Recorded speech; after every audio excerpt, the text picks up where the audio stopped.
بسم الله الرحمن الرحيم.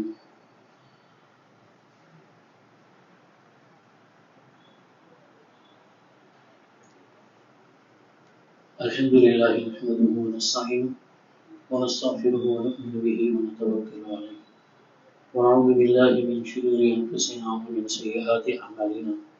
من يهده الله فلا مضل له ومن يضلله فلا هادي له ونشهد أن لا إله إلا الله وحده لا شريك له ونشهد أن سيدنا وحبيبنا ومولانا محمدا عبده ورسوله.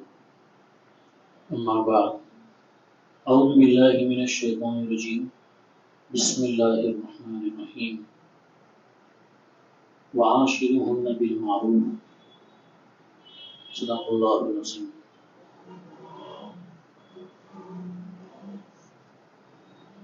قابل قدر ملت کے معزز خواتین اسلام، دینی و ایمانی ماں اور بہنوں، یہ بہت اچھا آپ حضرات کے لیے سلسلہ شروع کیا گیا ہے. دین کی بنیادی ضروری باتوں سے ہم سب کو واقفیت ہونا چاہیے، ورنہ دین کی بنیادی ضروری باتوں سے واقف نہیں ہونے کی وجہ سے بہت ساری ایسی چیزیں جو غلط ہیں مگر ہم اس کو صحیح سمجھ رہے ہیں، اور بہت ساری ایسی باتیں جس کا دین اسلام سے کوئی تعلق نہیں مگر ہم لوگ ناواقفیت کی وجہ سے اس کو دین کے کام سمجھ رہے ہیں. اور ایسی بہت ساری باتیں اور بہت سارے کام جو نبی رحمت صلی اللہ علیہ وسلم سے ہم کو دور کرنے والے ہیں، مگر ہم اس کو نبی کریم صلی اللہ علیہ وسلم سے قریب کرنے والے کام ہم لوگوں نے سمجھ رکھا ہے. یہ ہماری غلط فہمی ہے.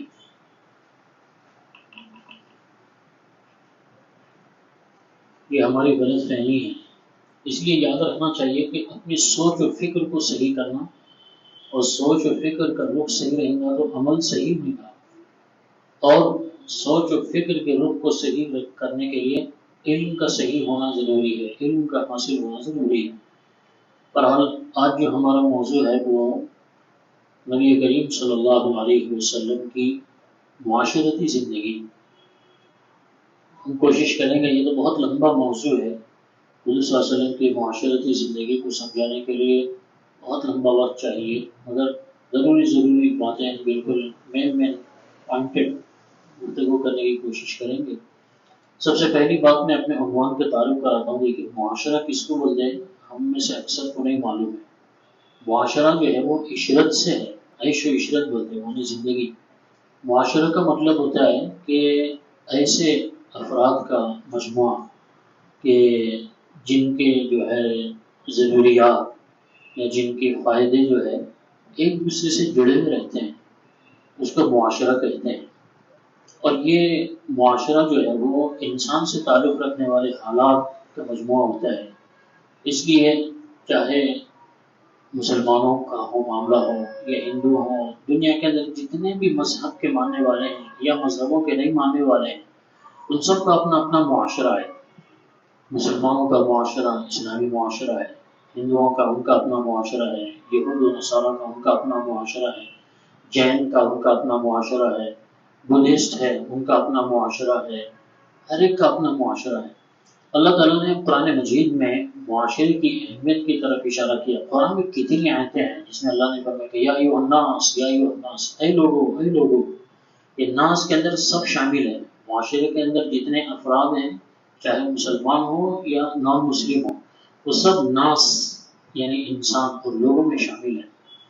ایسی قرآن مجید میں اللہ تعالیٰ نے اور خود حدیث شریفہ میں بھی نبی کریم صلی اللہ علیہ وسلم نے دین کی بات کو سمجھانے کے لیے، لوگوں کو متوجہ کرنے کے لیے فرمایا کہ یا بنی آدم، اے آدم کے بیٹوں، اے آدم کی اولاد، اے انسانوں. اور یہ آدم کی جتنے بیٹے ہیں ان سب کا مجموعہ معاشرہ ہے. مسلمان بھی آدم کی اولاد ہیں، اور ہندو بھی آدم کی اولاد ہیں، اور دوسرے جتنے مذہب کے ماننے والے ہیں یا مذہبوں کے نہیں ماننے والے ہیں، وہ سب آدم کی اولاد ہیں. اسی طرح حدیثوں میں نبی کریم صلی اللہ علیہ وسلم نے انسانی معاشرے کی طرف اشارہ کرتے ہیں فرمایا کہ کلکم بنو آدم، تم سب کے سب آدم کی اولاد ہو، وہ آدم من تراب، اور حضرت آدم مٹی سے بنے ہیں، تم بھی مٹی سے بنے ہیں، جتنے مٹی سے بنے ہوئے ہیں وہ سب آدم کی اولاد ہیں، وہ سب معاشرے کا حصہ ہیں، سب معاشرے سب کا مجموعہ مل کر معاشرہ ہے۔ آپ نے فرمایا کہ لا فضل لعربی علی عجمی ولا عجمی علی عربی الا بالتقوی، نہ گورے کو کالے پر، نہ کالے کو گورے پر، نہ عربی کو غیر عربی پر، نہ غیر عربی کو عربی پر، کسی قسم کی کوئی برتری حاصل نہیں ہے اللہ کے پاس عزت اور برتری سے تقوی کی بنیاد پر۔ تو یہ انسانی معاشرہ ہے جس کی طرف قرآن اور حدیث کی روشنی میں ہم نے اشارہ کیا ہے۔ اب اس کے بعد دیکھیے دوسری بات ہے، ٹاپک وائز آپ ذہن میں رکھیے، بات کو سمجھنے میں سہولت رہے گی۔ پہلی بات ہماری تھی کہ معاشرہ کس کو بولتے ہیں، دوسری بات ہے کہ معاشرہ انسان کی ضرورت ہے۔ کیسے ہے ضرورت؟ انسان جو ہے وہ انس سے بنا ہے، انس کے معنی ایک دوسرے سے قریب ہونا، ایک دوسرے سے متاثر ہونا، ایک دوسرے سے مانوس ہونا، اجنبی پن نہیں ہونا۔ اجنبیت کے مقابلے میں انس ہے، انس کی اپوزٹ جو ہے، انس کے اپوزٹ وہ کیا بولنا چاہیے، اجنبیت ہے، اجنبیت کا اپوزٹ جو ہے وہ انس ہے، وحشت کے اپوزٹ انس ہے۔ تو انسان کو دوسرے انسان سے انس ہوتی ہے، اس لیے اللہ تبارک و تعالیٰ نے انسان کا معاشرہ بنایا ہے۔ چنانچہ دیکھیے قرآن مجید میں بھی اللہ تعالیٰ نے معاشرے کی طرف متوجہ کیا، فرمایا کہ عاشروہن بالمعروف، اور میں کہ اے مردوں تم عورتوں کے ساتھ اچھے طریقے سے پیش آؤ۔ انسانی معاشرے کا اہم حصہ عورت ہے، اس نے فرمایا کہ عورتوں کے ساتھ اچھے انداز سے پیش آؤ، یہ معاشرے کی طرف۔ ایسے ہی قرآن مجید کی 114 صورتیں ہیں، قرآن مجید جو ہے وہ 114 صورتوں کا مجموعہ ہے، اس میں 26ویں پارے میں سورہ حجرات ہے۔ حجرات، حجرۃ کی جمع عربی میں حجرات جو ہے وہ کمرے کو کہتے ہیں، روم کو کہتے ہیں۔ تو اس سورے کے اندر اللہ تبارک و تعالیٰ نے زیادہ تر جو احکام ہیں وہ معاشرے سے متعلق بیان فرمائے، ایک انسان کو دوسرے انسان کے ساتھ آپس میں کیسے رہنا چاہیے، غیبت نہیں کرنا، ایک دوسرے کی چغلی نہیں کرنا، اور اسی طریقے سے ایک دوسرے کی ٹوہ میں نہیں رہنا، ایک دوسرے کو نیچا دکھانے کی کوشش نہیں کرنا، اور اسی طریقے سے بلا تحقیق کسی بھی چیز پر ایکشن نہیں لینا، اور اسی طریقے سے تجسس نہیں کرنا، تانے نہیں دینا کسی کو۔